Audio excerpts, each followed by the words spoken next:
आप सभी भक्तों को पंडित श्री लल्लन पांडे का जय श्री राम, जय श्री कृष्ण।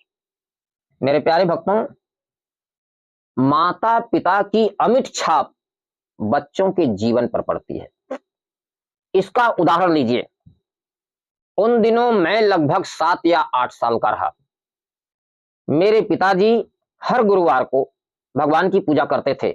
माताजी पहले पीली मिट्टी से घर को लीपती थी, उसके बाद चौका लगाती थी और पिताजी स्नान आदि करके भगवान की पूजा कर रहे थे।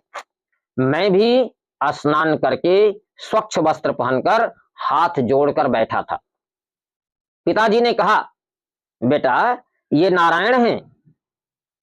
जितने भी धरती आकाश दिशाएं देख रहे हो, जितने भी देवी देवता हैं, जो भी नदी पर्वत समुद्र है, इस सबको यही बनाए हैं। इसलिए ये सबके पिता परम पिता परमेश्वर हैं। यह सबसे बड़े हैं, इसलिए इन्हें परम ब्रह्म परमेश्वर कहते हैं।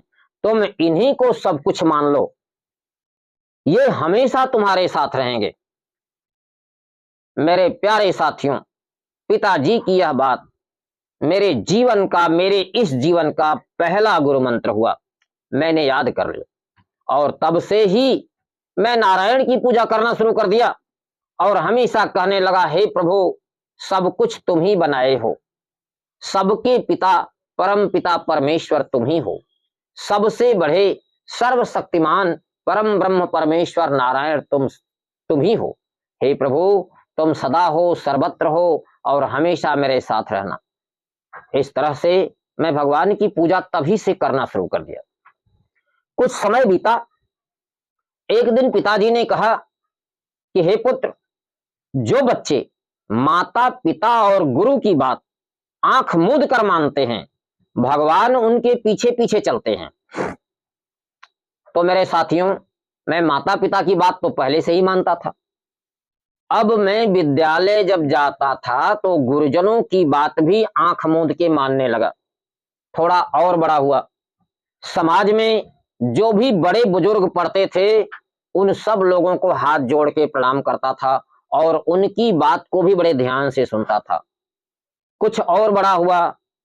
जब मैं 10, 12, 13 साल का हुआ तो इधर उधर गांव में कभी कभी साधु महात्मा भी आते थे। उन लोगों को बड़ी श्रद्धा भरी नजरों से प्रणाम करता था। धीरे धीरे मिडिल स्कूल की पढ़ाई पार हो गई। मैं 11वीं कक्षा में पढ़ने पहुंचा और हाई स्कूल में भी जब मैं गया तो गुरुजनों का आदर करने का परिणाम यह हुआ कि पूरे विद्यालय के सभी शिक्षक मुझे बहुत मानने लगे और जब भी मैं कुछ पूछने जाता था तो मुझे बड़े प्रेम से पढ़ाते थे। और इसका अर्थ यह हुआ कि मेरी शिक्षा बड़े अच्छे ढंग से हुई विद्यालय में और यह विनम्रता मेरे जीवन का हिस्सा बन गई।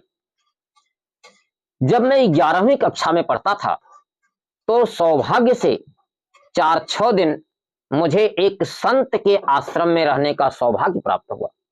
वह संत बड़े ही अच्छे थे। जाड़े के दिनों में, नवंबर दिसंबर के महीने में 4 बजे भोर में गंगा स्नान करके भगवान की ध्यान पूजा करते थे और वह महात्मा मुझे रोज रात को कुछ शिक्षा देते थे।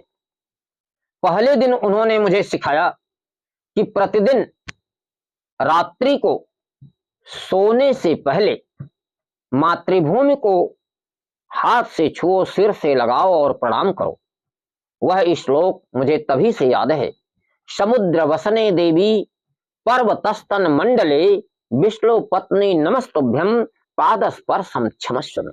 मैंने, हे माता, दिन भर में मैंने तुम्हारे ऊपर पैर रख करके चला है, इसके लिए मुझे क्षमा करना।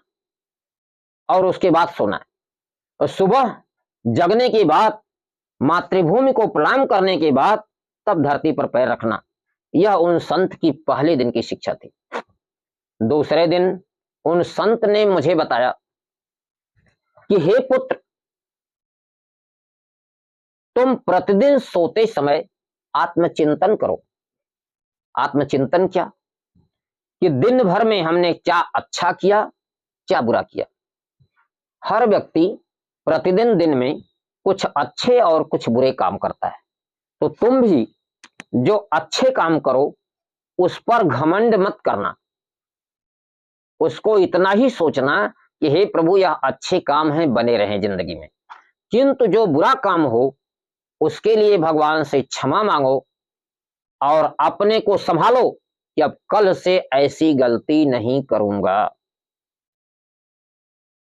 और हे बेटा, यह गलतियां इतना जल्दी नहीं छूटती।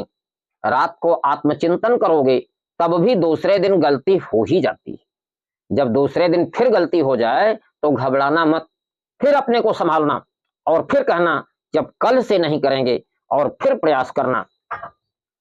यदि मान लो 1 महीने में भी एक गलती छोड़ सके तो कम नहीं है, साल में 12 बुराइयां छूटेंगी।